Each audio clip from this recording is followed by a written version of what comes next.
Hi guys! Ito na yung dinner ng aking madam for tonight.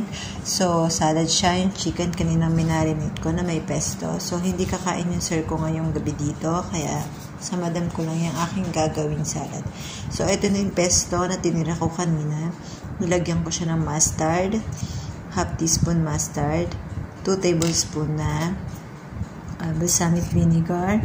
1 tablespoon olive oil. And half teaspoon honey. And then, ito na sa salad naman ay ang ating sun-dried tomato, yung slice na ng inday, at ang sliced black olives. Siyempre, yung natirang parmesan kaninang tanghali, isasama ko on top.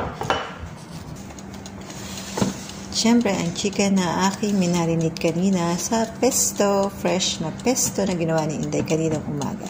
So, ayan guys, i-slice ko yan. Palalamigin ko ng konti yung chicken. And then, i-prepare ko muna ang ating salad. So guys, sa ating dressing, half lang ang gagamitin natin dito. Dahil tomorrow, kakain yung aking amo dun sa isang chicken na natira. At ito ding dressing ang gagawin. So, half ko lang to for tonight. Okay?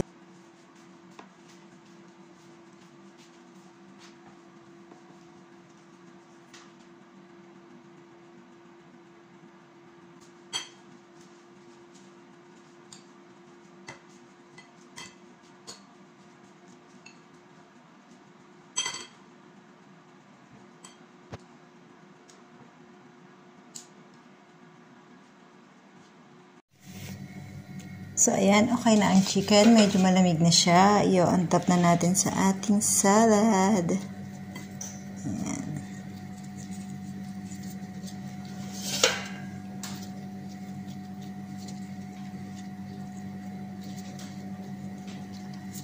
And then, ang ating parmesan on top din.